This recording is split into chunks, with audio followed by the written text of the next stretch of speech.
भारत माता की जय। जय भारत माता की जय। बताइए कैसा हाल चल रहा है। अब लोगों को जोड़ दिया है आपके साथ, सब चिल्लाते घूम रहे हैं, आपके नाम की जय जयकार कर रहे हैं।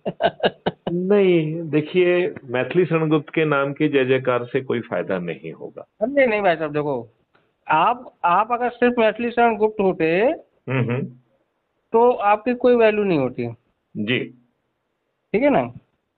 आप एक जिम्मेदार और उच्चतम पद से रिटायर्ड हैं। जी। ये आपके लिए प्लस पॉइंट है कि एक ऐसा व्यक्ति जिसने इतना सत्ता के गलियारों से लेकर के प्रशासन की गतिविधियों तक में जिसका पूरा हस्तक्षेप रहा और नीचे से ऊपर गया है, उसने इतना कुछ देखा है, तो उसके अनुभव, उसके विचार सुनने और जानने के हर आदमी में उत्सुकता रहती है और अपने आप को गौरवान्वित महसूस करता है कि वो आपसे परिचित है और आपके साथ जुड़ गया है।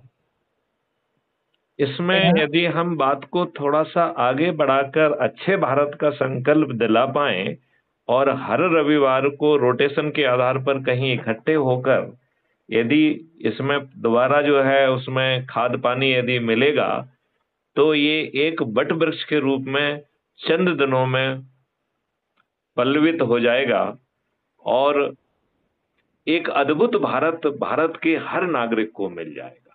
हम्म। और ये आज के राजनेता, आज की व्यवस्था, आज की दुष्टता आपको ना तो अच्छे राजनेता दे सकती है ना अच्छी व्यवस्था दे सकती है। अब देखिए, अनिल कुमार जी को आपसे मिलवाया, जुड़वाया, बात कराई। जी। अनिल कुमार जी भी एक्टिव हो गए हैं और नगर निगम की 14 मार्केट के 14 कार्यकारिणी के अध्यक्ष और महासचिव अपने अच्छे भारत अभियान में अपने साथ जुड़ गए हैं।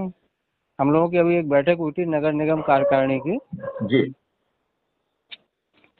अच्छे भारत के बैनर के नीचे तो नहीं हुई थी, नगर निगम संघर्ष समिति के बैनर के तहत हुई थी। जी। उसमें मैंने अच्छे भारत अभियान का उल्लेख करते हुए उसकी रूपरेखा, उसके बारे में विस्तार से चर्चा की। जी।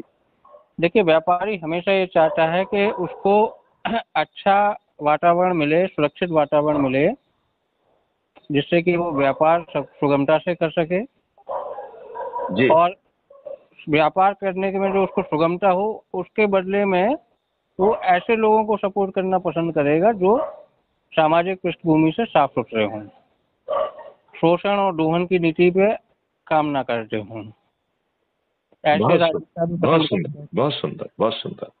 तो ये बात तो फैक्ट है। तो इसी के तहत हमारी जो बातचीत हुई थी, जी। तो उसमें बैठक में लगभग 40 लोग थे जी। और सबसे विस्तार से चर्चा हुई। तो बोले ठीक है मिश्रा जी, अगर ऐसा कुछ है तो एक काम करो, एक कार्यालय बना लो। बहुत सुंदर, बहुत सुंदर, बहुत सुंदर, बहुत सुंदर। और इसमें मैं थोड़ा सा ऐड करूं। हम्म। 100 लोगों को जोड़कर आपको अच्छे क्राइम फ्री भारत मिशन के कार्यालय खोलने की पात्रता मिल जाती है। चलिए ठीक है, वो एक अलग नहीं विषय नहीं, है। मेरी मेरी बात सुनिए, मैं इसमें बहुत बड़ी बात कह रहा हूं। हम्म। इस कार्यालय के जो व्यक्ति 100 लोगों को जोड़कर अपने एक कार्यालय खोलेगा, हम्म। वो एक अधिकृत हस्ताक्षरकर्ता व कार्यालय प्रमुख कहलाएगा। वो लोगों से हर विभाग की शिकायत लेकर उसमें गारंटी के साथ उसे राहत पहुंचा पाएगा। और तो इस राहत में उसे किसी के दरवाजे पर नहीं जाना है, ना उसे थाने जाना है, ना किसी एसडीएम के यहाँ जाना है, ना कलेक्टर के यहाँ जाना है। वो हम्म। उसको एक ऐसा पोर्टल मिलेगा जिस पे चीजें अपलोड होंगी और उसके पीछे जो है 4 तरीके की अकाउंटेबिलिटी इन्फोर्स हो जाएगी।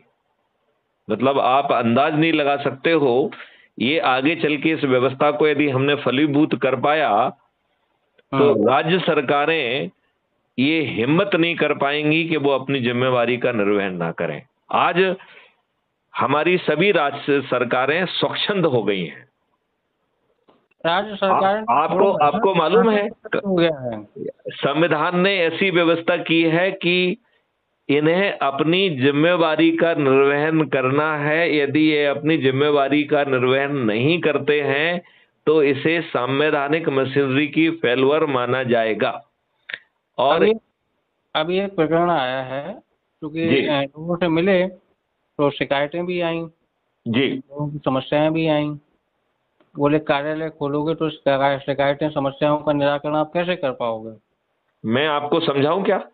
नहीं नहीं, आपने समझाया था, वही चीज मैंने उन लोगों को समझाई। नहीं, आप उस वीडियो को क्यों उनको नहीं सुनाते हैं? तो उससे क्या रहेगा, क्योंकि हम जो भी बात करते हैं, जो भी चर्चा करते हैं, वो 2 या 3 दिन में crime free Bharat YouTube channel पर अपलोड होती है। तो हाँ उसे आप हमारी भाषा में उसे समझा पाएंगे, और उनके प्रश्न को रिकॉर्ड करके भी भेजेंगे तो हम उसे भी अपलोड करेंगे, उसका जवाब भी देंगे। हाँ क्योंकि जैसे हो सकता है कि वो कोई ऐसा प्रश्न पूछे जिसका जवाब आपके जेहन में शायद ना आए, हाँ तो उसको आप रिकॉर्ड करिए। अपना जो भी जवाब आपसे बन पड़ रहा है उसको भी रिकॉर्ड कर लीजिए और मेरे पास भेज दीजिए, तो मैं उसे crime free Bharat YouTube channel पर अपलोड भी कर दूंगा, और हाँ जिस जवाब को आप नहीं दे पाए उसकी मैं प्रतिपूर्ति भी कर दूंगा। और सवाल जवाब की नहीं है, सवाल ये है कि ये इतनी बड़ी चीज होगी। देखो मैं आपको बताऊं, अंग्रेजों के घटिया कानून में भी कुछ अच्छे प्रावधान रखे गए हैं, उनका पालन नहीं हो रहा है। देखिए मैं आपको बताऊं, सेक्शन 154(1) के तहत थानेदार की विधिक जिम्मेवारी है कि संज्ञेय अपराध की सूचना मिलने पर उसे एफआईआर दर्ज करना पड़ेगी। अब बहुत सारे ऐसे केस हुए जिसमें कि एफआईआर दर्ज नहीं हुई। तो आपको याद होगा, उत्तर प्रदेश का ही एक केस है, ललिता कुमारी versus state of Uttar Pradesh. इसमें इस हाँ अनिल कुमार जी लाइन पे लेना आना चाह रहे हैं, उनको ले लें क्या? हाँ, ले लीजिए ले लीजिए। साहब, मैं एक बात समझा रहा था डॉक्टर अभिषेक मिश्रा जी को, मैं एक बात समझा रहा था। जी जी जी। मुझे लगता है कि उस बात का श्रवण आपको भी करना चाहिए, हाँ हाँ बिल्कुल और भाई अपनी साहब। प्रतिक्रिया भी देना चाहिए। भाई साहब, तो मुझे अभिषेक मिश्रा जी ने ये बताया कि आपने नगर निगम के कुछ समस्याओं को लेके जो लोग आंदोलित थे उनका बीच में ये बात रखी, और उन सभी लोगों ने एक बड़ी अच्छी सलाह दी कि क्राइम फ्री भारत मिशन का एक कार्यालय वहां खोल दिया जाए। बहुत सुंदर भाई साहब, बहुत सुंदर भाई साहब। राइट। तो मैं इसमें एक चीज ये कहना चाहता हूं कि ये इस मिशन में इसकी ऑलरेडी व्यवस्था है, और बहुत भारी व्यवस्था है भाई साहब, तो इसमें जो व्यक्ति हमारे पास पहुंचेगा उसे हम सर्टेनिटी के साथ राहत दिला पाएंगे, और वो भी बिना तकलीफ किए हुए, वो भी अपने आप को बिना एक्सपोज किए, वो भी बिना किसी के दरवाजे पे जाए हुए। बिल्कुल भाई साहब। क्योंकि यदि आप दरवाजे पे जाएंगे और आप सही बात भी कह रहे हैं और वो सामने वाले के हितों के विरुद्ध जा रही है, तो वो हो सकता है कि आपकी बात मान भी ले, लेकिन मन ही मन जो है वो गांठ लगाएगा कि जब उसे मौका मिलेगा तो अनिल कुमार जी के ऊपर को कैसे रगड़ा देना है। जी बिल्कुल सही कह रहे हैं। चाहे वो अपने ही आदमी से आपके विरुद्ध एक झूठी शिकायत करके और फिर आपको बुलाकर उसमें केस रजिस्टर करके, हो सकता है उसमें आपको जेल भी भेज दे। बिल्कुल भाई साहब। इसलिए सुरक्षा की दृष्टि से ये जरूरी है कि हम लोगों को राहत भी पहुंचाएंगे और हम किसी के सामने नहीं आएंगे। जी भाई साहब। तो ये प्रक्रिया क्या मैं आपको समझाऊं? हाँ अरे क्यों ना भाई साहब, बिल्कुल। तो इसमें जो है 4 तरीके की अकाउंटेबिलिटी रखी गई है।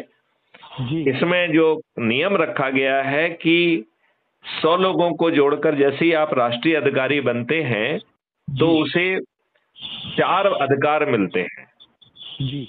पहला अधिकार है कि वो मुझसे मिल सकता है। जी।